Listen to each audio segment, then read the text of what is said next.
हरे कृष्णा। जय श्री राधे। आप सभी को फाल्गुन अमावस्या की बहुत बहुत शुभकामनाएं। आज इस वीडियो में आप सुनेंगे अमावस्या की कथा। इस कथा को अमावस्या के दिन जरूर सुनना चाहिए और हाथ में फूल लेकर भी इस कथा को सुनना चाहिए। तो प्रेम से बोलिए उमापति शिवजी भगवान की जय, लक्ष्मीपति नारायण भगवान की जय। कथा आरंभ। किसी राज्य में एक राजा और एक रानी रहा करते थे और उनकी 4 संतानें थीं, 2 लड़की और 2 लड़के। एक लड़की का नाम था पूर्णिमा और दूसरी लड़की का नाम था अमावस्या। पूर्णिमा घर के कामों में निपुण थी और घर का पूरा काम अच्छे से किया करती थी। काम खत्म होने पर वह भगवान की पूजा अर्चना भी किया करती थी और इसके अलावा उसका एक और नियम भी था कि वह हर रोज गौ माता की सेवा भी किया करती थी। वहीं उसकी दूसरी बहन अमावस्या न तो घर के काम करती थी और न ही उसका किसी भी धार्मिक कार्य में कोई रुचि थी और न ही वह कभी गाय माता की सेवा करती थी। पूर्णिमा सर्वगुण संपन्न थी, फिर भी राजा और रानी अपने दोनों बेटों से और पुत्री अमावस्या को ही ज़्यादा प्यार किया करते थे और वह पूर्णिमा को ज़्यादा नहीं चाहते थे, उसके साथ भेदभाव करते थे।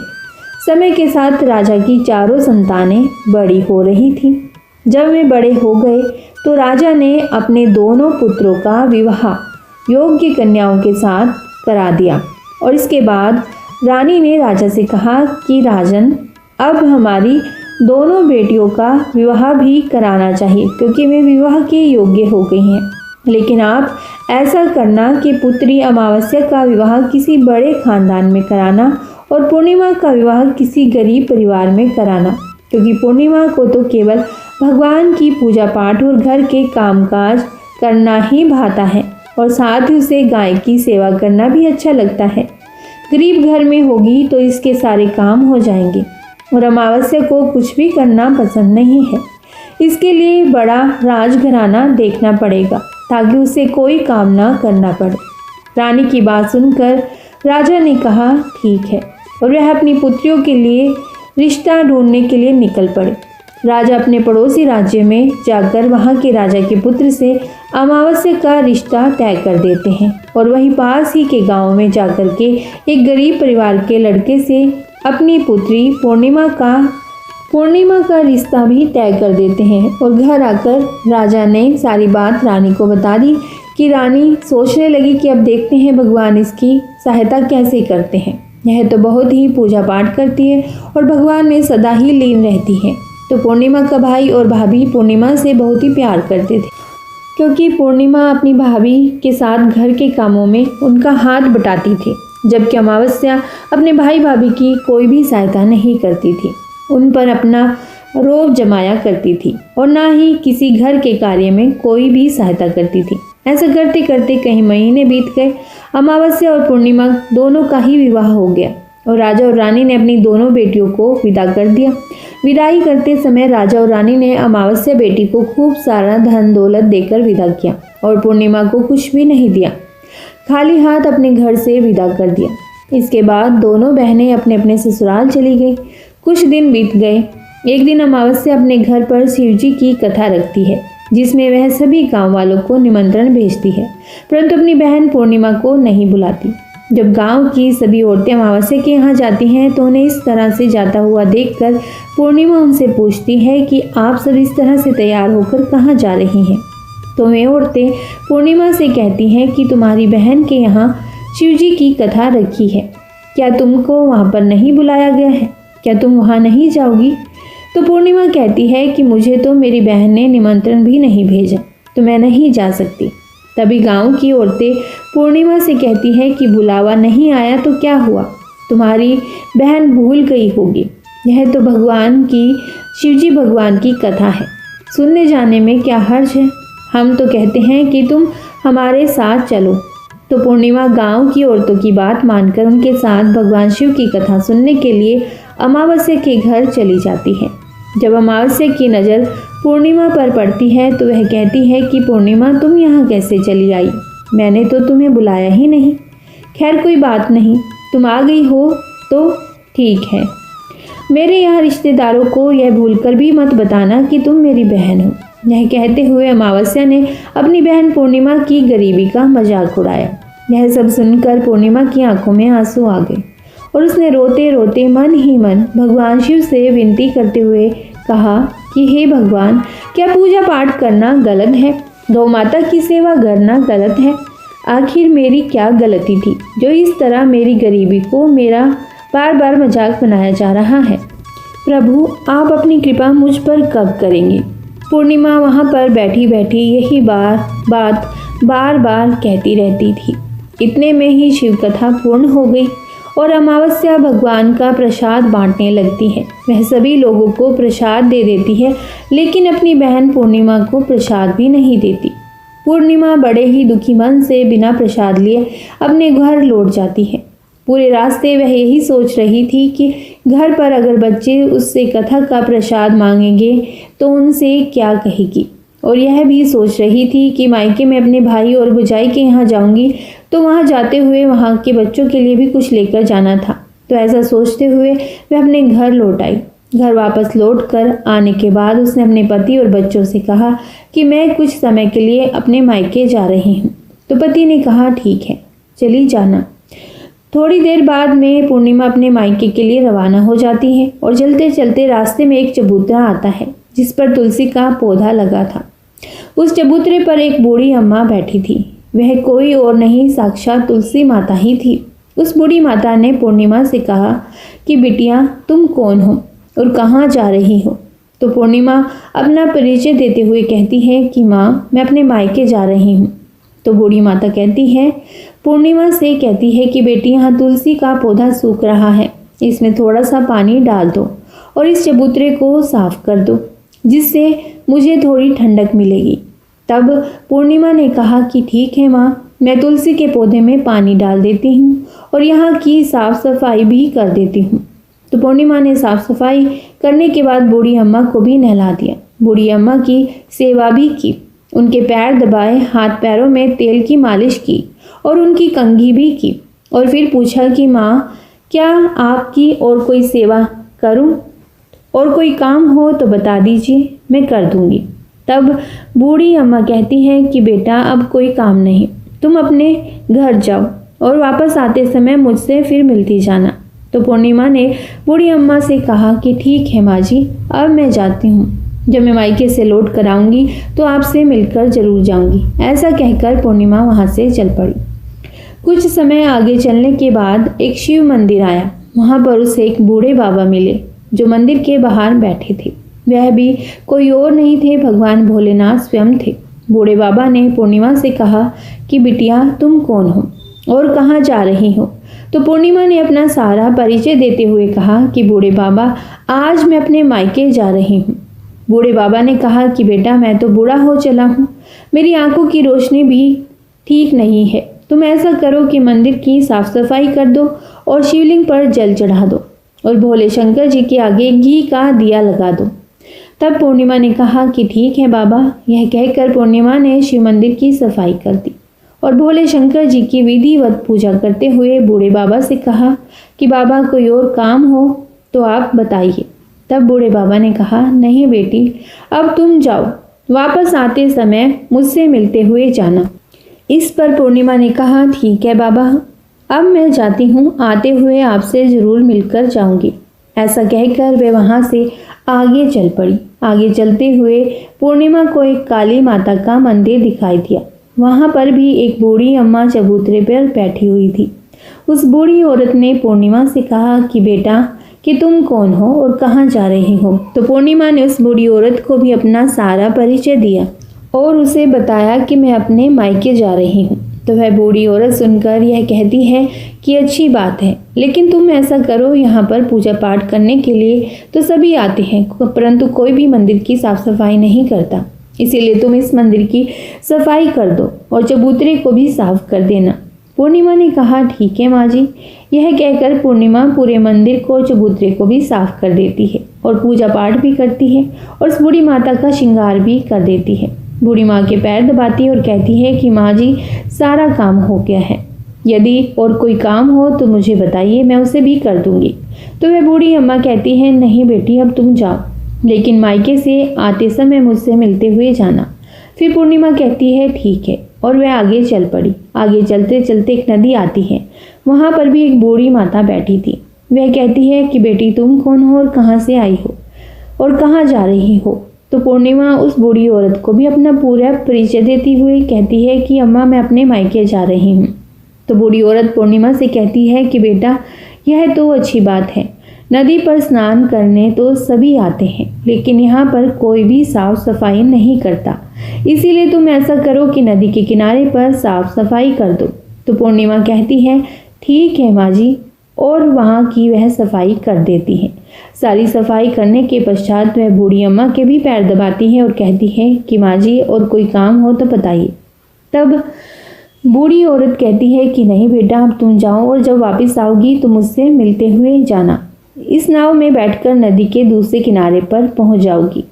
यह कहते हुए बूढ़ी अम्मा एक नाव की तरफ इशारा करती है। तो पूर्णिमा उस नाव में बैठकर नदी के दूसरी पार चली जाती है और वहां से अपने मायके वाले घर पर पहुंच जाती है। वहां पहुंचते ही पूर्णिमा के भैया और भाभी उसे देखकर बहुत ही खुश होते हैं और वे पूर्णिमा की खूब खातिर करते हैं, उससे खूब सारी बातें करते हैं और कहते हैं कि बच्चों को भी साथ लेकर आती तो और भी अच्छा होता। यह सब कुछ देखकर पूर्णिमा बहुत ही खुश होती है और सोचती है कि कोई तो है जो मुझे देखकर इतना खुश होता है। इस तरह पूर्णिमा ने अपने मायके में कुछ दिन बड़ी ही हंसी खुशी के साथ बिताए और फिर अपने भैया और भाभी से कहा कि अब मैं अपने ससुराल वापस जाना चाहती हूँ। तो उसकी भाभी ने उसके लिए एक से एक बहुत ही सुंदर साड़ी दी और बच्चों के लिए थैला भरकर कपड़े, मिठाई और खिलौने दिए और साथ ही रास्ते में खाने पीने के लिए भी कुछ चीज़ें रखी और कहा कि तुम तो बहुत ही दिनों के बाद आती हो, अब की बार बहुत ही जल्दी हमसे मिलने के लिए दोबारा आना। यह कहते हुए पूर्णिमा की भाभी ने पूर्णिमा के हाथ में वो थैला दे दिया और बड़ी ही खुशी से उसे विदा किया। इस तरह पूर्णिमा अपने ससुराल के लिए रवाना हो गई और उसी नदी के किनारे पहुंची और नाव में बैठकर दूसरे किनारे पर उतर गई। वहां उतरने के बाद वहां पर उसे एक बूढ़ी अम्मा मिली जो साक्षात गंगा मैया थी। उस बूढ़ी अम्मा ने पूर्णिमा को एक थैला दिया और कहा कि तुम इसे घर जाकर ही खोलना। अब पूर्णिमा के पास 2 थैले हो गए, एक तो उसकी भाभी ने दिया था और दूसरा गंगा मैया ने दिया। तो उन दोनों थैलों को लेकर जब वह आगे चल पड़ी, चलते चलते फिर वही काली माता का मंदिर आया। चबूतरे पर बूढ़ी अम्मा बैठी हुई थी जो साक्षात काली माता थी, बूढ़ी अम्मा के रूप में। काली माता ने जब पूर्णिमा को आते हुए देखा और उससे पूछा कि आ गई बेटा, तो पूर्णिमा ने कहा कि हाँ माँ जी, मैं आ गई। मैंने आपसे कहा था कि मैं आते हुए आपसे जरूर मिलकर जाऊंगी। तब काली माता ने उसे एक थैला दिया और कहा कि तुम यह थैला अपने घर जाकर खोलना। अब तो पूर्णिमा के पास 3 थैले हो गए। तीनों थैले लेकर पूर्णिमा वहां से चल पड़ी। चलते चलते शिवजी का मंदिर आया जहाँ बूढ़े बाबा के रूप में स्वयं शिवजी विराजमान थे। बूढ़े बाबा ने पूर्णिमा से कहा कि बेटी आ गई।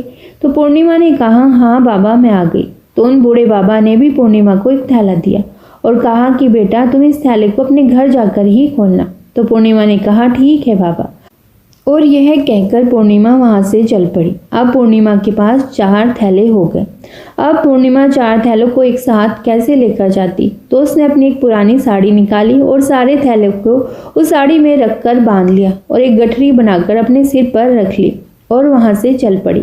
चलते चलते उससे फिर रास्ते में तुलसी माता बूढ़ी माई के रूप में मिली और कहती है कि पूर्णिमा तुम आ गई? तो पूर्णिमा कहती है हाँ माँ जी, मैं आ गई और मैंने आपसे कहा था कि मैं आते हुए आपसे ज़रूर मिलकर जाऊंगी। तो वह बूढ़ी अम्मा कहती है कि बेटा मैं तो तेरे ही राह देख रही थी, ना जाने कितने दिन हो गए तुम्हें गए हुए, तुमने अच्छा किया जो मुझसे मिलने के लिए आ गई। यह कहते हुए बूढ़ी अम्मा उसे एक थैला देती हैं और कहती हैं कि बेटा यह थैला ले जाओ और अपने घर जाकर ही खोलना। तो पूर्णिमा ने कहा कि ठीक है माँ जी, आपने जैसा कहा मैं वैसा ही करूँगी। यह कहते हुए पूर्णिमा ने 5वां थैला वहाँ से ले लिया और फिर अपने घर की ओर चल पड़ी।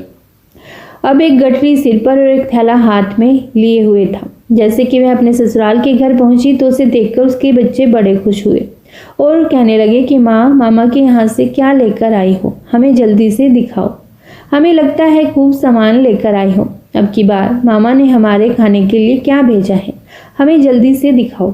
तो पूर्णिमा कहती है कि बेटा थोड़ा सब्र करो।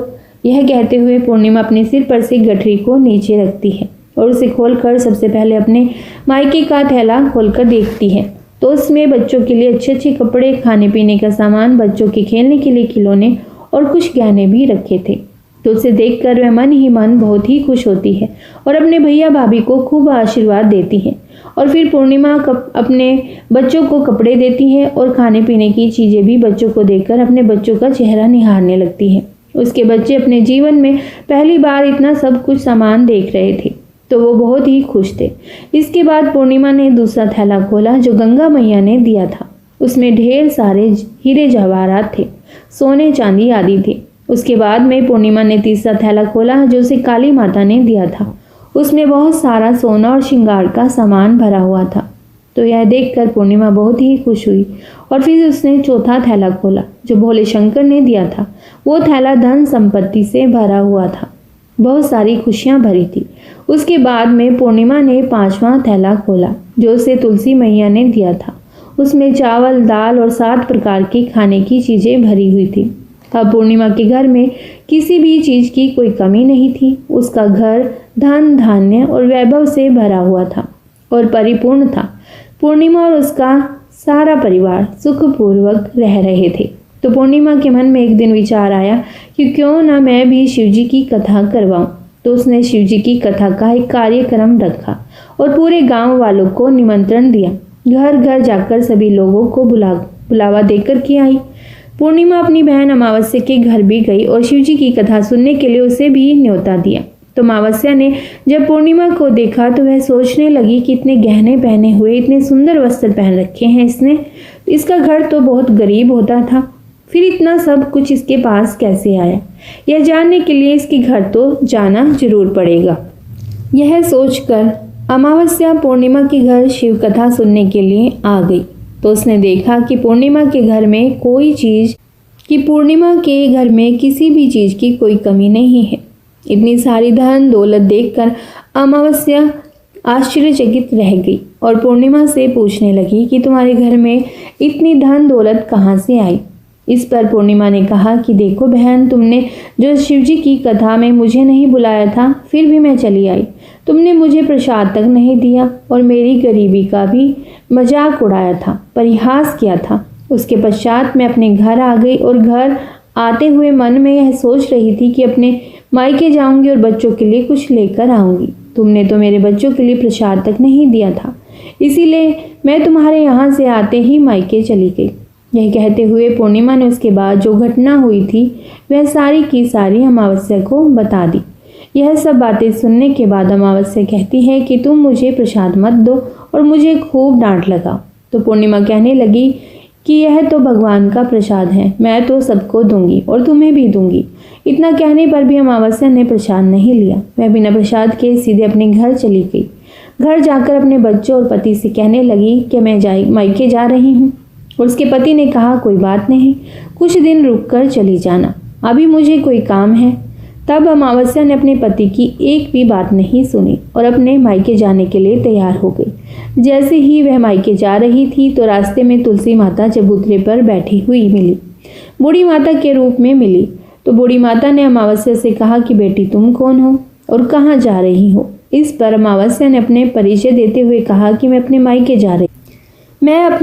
जा रही हूँ। इस पर बूढ़ी अम्मा बोली कि बेटा यह तो अच्छी बात है, पर तुम ऐसा करो कि यह तुलसी का पौधा सूख रहा है, इसमें थोड़ा सा पानी डाल दो और इस चबूतरे की साफ सफाई कर दो। इस पर बूढ़ी अम्मा का इतने कहते ही अमावस्या ने गुस्से में आकर कहा कि बुढ़िया तुम्हें दिखाई नहीं देता, मैंने इतनी महंगी साड़ी पहन रखी है और साफ सफाई करूँगी, यह गंदी हो जाएगी और यहाँ आसपास पानी भी नहीं है, मैं कहाँ से पानी लाकर तुम्हारी तुलसी के पौधे में डालूं। तुम्हारा और कोई काम नहीं है, तुम ही ऐसा करो कि आसपास कहीं पर पानी होगा ला करके इस पौधे में डाल देना। ऐसा कहकर अमावस्या वहां से चल पड़ी। चलते चलते शिव मंदिर आया। वहां पर भगवान शिव बूढ़े बाबा के रूप में बैठे हुए थे। उसे देखते ही उन्होंने पूछा कि बेटा तुम कहाँ जा रही हो। अमावस्या ने कहा कि मैं अपने मायके जा रही हूँ। इस पर बूढ़े बाबा ने कहा कि बेटा मंदिर की साफ सफाई कर दो और भोले शंकर की पूजा भी कर देना। आजकल मुझे थोड़ा कम ही दिखाई देता है। बूढ़े बाबा की साफ सफाई वाली बात पर अमावस्या को गुस्सा आ गया और वह गुस्से में मना करते हुए वहां से आगे चल पड़ी। आगे चलते चलते काली माता का मंदिर दिखाई दिया। वहां पर काली माता बूढ़ी अम्मा के रूप में बैठी हुई थी। अमावस्या को देखते ही काली माता ने पूछा कि बेटी तुम कौन हो और कहाँ जा रही हो? तो अमावस्या ने कहा कि मैं अपने मायके जा रही हूँ। तो वह बूढ़ी अम्मा बोली कि बेटी तुम मेरा एक काम कर दो, इस मंदिर में पूजा पाठ करने तो सभी आते हैं लेकिन कोई भी साफ सफाई नहीं करता। तुम ऐसा करो, मंदिर की साफ सफाई कर दो। और अमावस्या इस बात पर भड़क पड़ी और कहने लगी, ना तो मैं तुम्हारे इस मंदिर के पूजा पाठ करूंगी और ना ही मैं इसकी साफ सफाई करूंगी। तुम मुझसे कहने वाली कौन होती हो? इससे अच्छा यह है कि इस मंदिर की सफाई तुम खुद ही कर लो। तुम्हारा और कोई काम नहीं है क्या? ऐसा कहकर वो वहां से चल पड़ी। आगे चलते चलते फिर नदी आई। उसके किनारे पर भी एक बूढ़ी अम्मा बैठी थी। उसे देखते ही बोली कि बेटा तुम कहाँ जा रही हो और कौन हो? उसने कहा कि मैं अपने मायके जा रही हूँ। तो बूढ़ी अम्मा ने कहा कि बेटा यह तो अच्छी बात है, तुम मेरा एक काम कर दो। इस गंगा नदी में स्नान करने तो सभी आते हैं परंतु इसके किनारे साफ सफाई कोई भी नहीं करता। तुम ऐसा करो कि यहाँ की साफ सफाई कर दो और अच्छी तरह से करना। जब बूढ़ी माँ ने इतनी बात अमावस्या से कही तो अमावस्या को गुस्सा आ गया। उसने कहा कि तुम्हें दिखाई नहीं देता मैंने कितनी महंगी साड़ी पहन रखी है और मैं यहाँ के राजा की बेटी हूँ। मैं कोई काम करने वाली नौकरानी नहीं हूँ। जो तुमने कह दिया और मैंने कर दिया। इस तरह बूढ़ी अम्मा को भला बुरा कहते हुए अमावस्या जैसे ही नाव में बैठने लगी तो नाव में फूलों की जगह कांटे भर गए।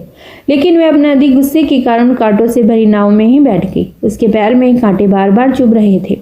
जैसे ही वह दूसरे किनारे पर पहुंची तो वहां पर उतरकर वह अपने मायके चली गई और उसके पैरों से खून निकल रहा था। तो उसके भाई और भाभी ने उसे देखा और उसके पैरों के बारे में उससे पूछा भी नहीं।